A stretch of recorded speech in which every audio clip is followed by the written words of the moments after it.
Ya. Hola, ¿qué tal? Buenas noches. Mi nombre es Jesús Gustavo Bravo González. Este día en mi canal La Voz de la Jurisprudencia he querido tratar algunos temas de vital importancia y prácticamente discerniendo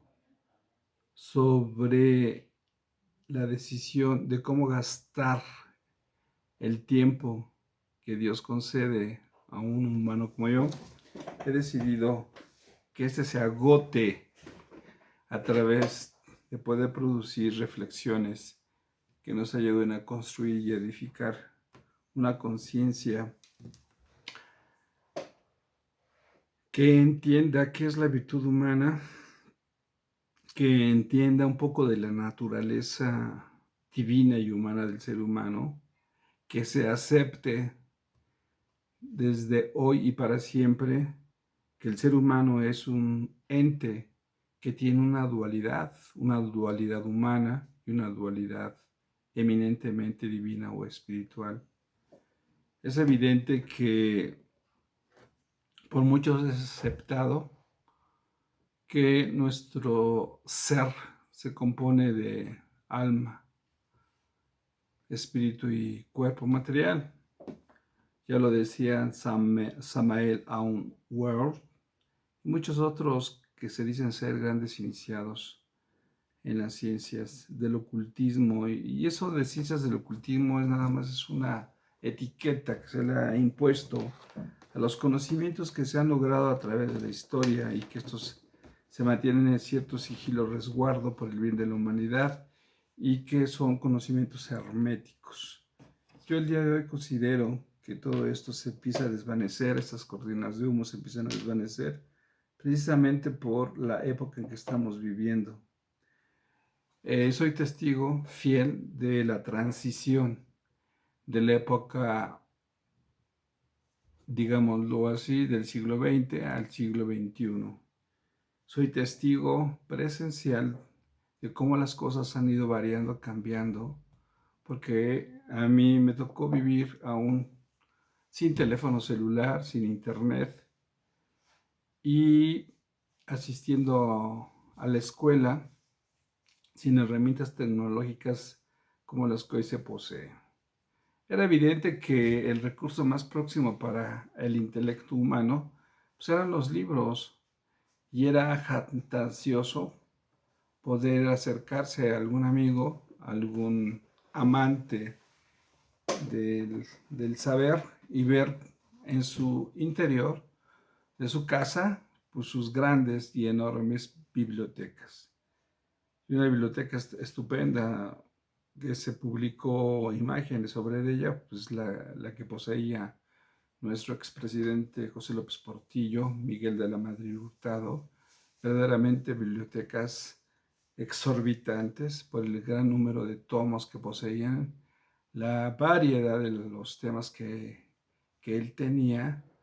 y la multidisciplinaridad que emanaba de sus hojas. Es evidente que todo esto ha quedado en el pasado para poder ser sustituido a través de la web, a través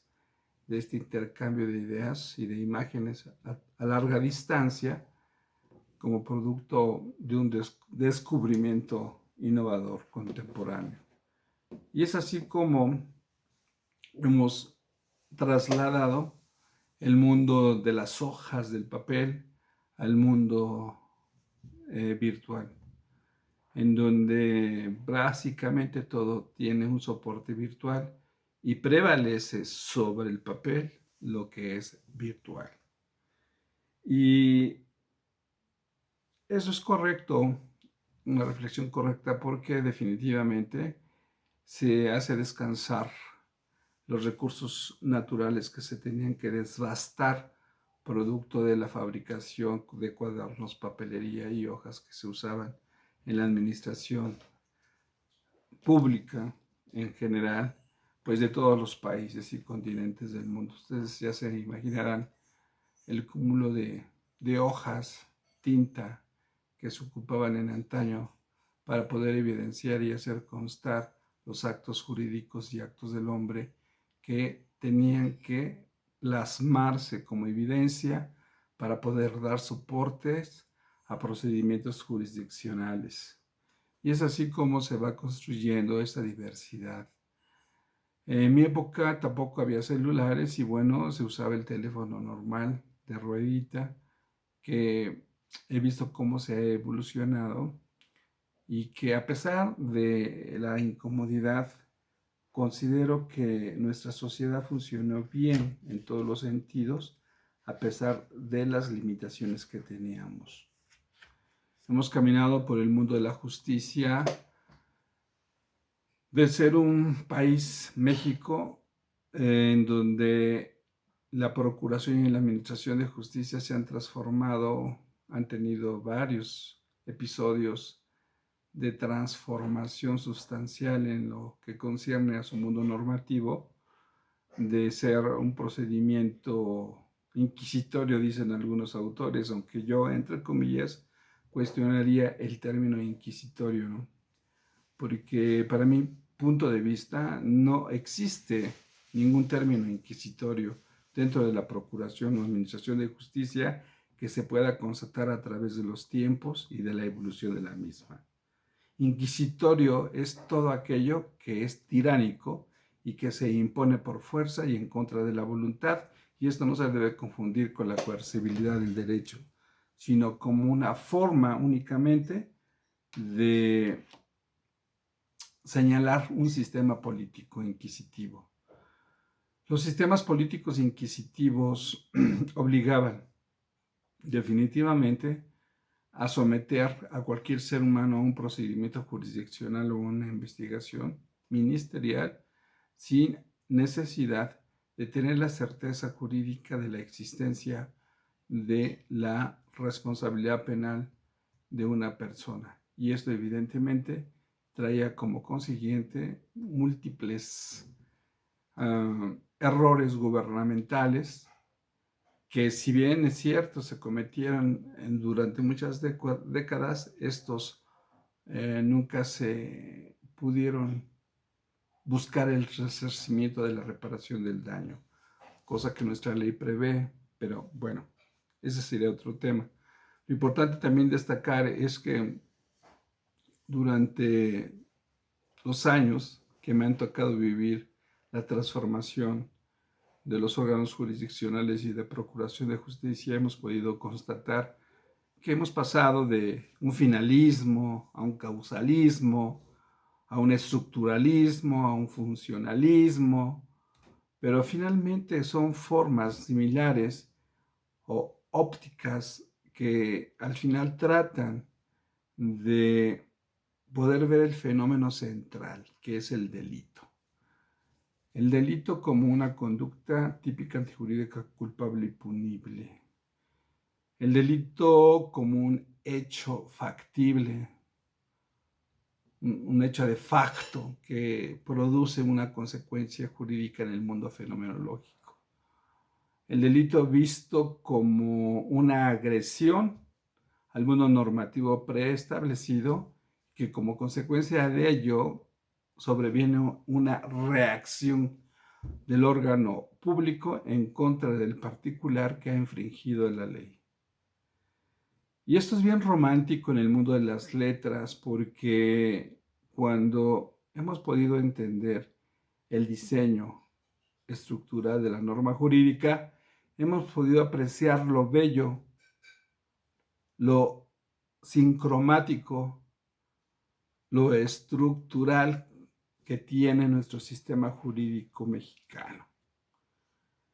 Y por otro lado, hemos podido ver que a pesar de que nuestras leyes son innovadoras, son poderosamente organizadas, con pocas lagunas de derechos y antinomias, hemos podido también observar que nuestra ley sigue careciendo de protagonistas físicos que le den vida a lo abstracto, obligatorio y general que emana de la construcción y de la actividad del poder legislativo. Es por ello que, motivado por todo esto que observamos, debe sobrevenir en algún momento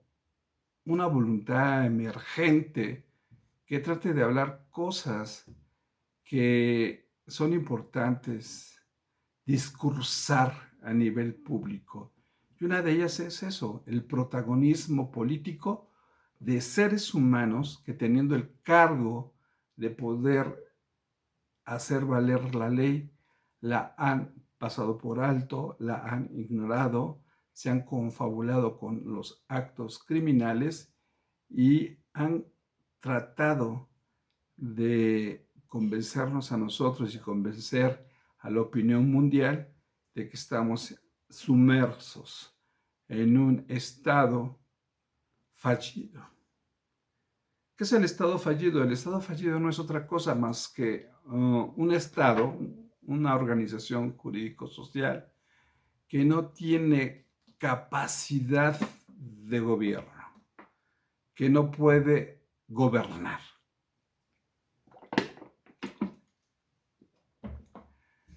La relación entre el órgano público y el órgano particular, la gobernabilidad, se mide precisamente en la capacidad que se tiene por parte de la entidad pública para poder aplicar la norma jurídica al caso concreto y poder llevar en consecuencia necesaria la imposición de una sanción. Y hoy vemos, compañeros, con tristeza cómo el crimen organizado va creciendo de una forma desorbitante. Podemos ver ya en filas, en el coloquio trivial de las relaciones interpersonales con los jóvenes, como estos van aspirando cada día más a tratar de pertenecer a grupos que controlan, que tienen el poder, que unirse a una causa legal o justa, ¿no? Es decir, la gente escucha discursos, conciertos, música, ve imágenes de la impunidad en la que vivimos y llega un momento en que los jóvenes se convencen de que la mejor opción para tener éxito en la vida es poderse sumar a los grupos delictivos. Y esto evidentemente trae como consecuencia eso que muchos no quieren reconocer, de que la imposición de la ley se está perdiendo como consecuencia de una ausente voluntad de los protagonistas de la Procuración y de la Administración de Justicia, que a final de cuentas forman parte del Estado de Derecho. Y es así como hemos visto que a veces me pregunto, ¿de verdad no tendrá el gobierno capacidad como para sofocar manifestaciones incendiarias de grupos criminales? A veces me pregunto, ¿de verdad el ejército mexicano y las fuerzas aéreas mexicanas, junto con la Marina, con todo el equipamiento y con todo el recurso que maneja y con la gran matrícula de seres humanos que cierran filas, no podrán ellos detener de una vez por todas y para siempre el crecimiento desmedido del crimen organizado? Yo creo que sí, compañeros, yo creo que definitivamente si hacemos un análisis del poder inquisitorio, ese sí es inquisitorio que tiene el ejército, podemos concluir con facilidad que el ejército tiene toda la infraestructura y herramienta para poder frenar, detener, si se quiere así, el avance territorial, la violencia en México y poder producir un poco más de ambientes de tranquilidad, de seguridad social.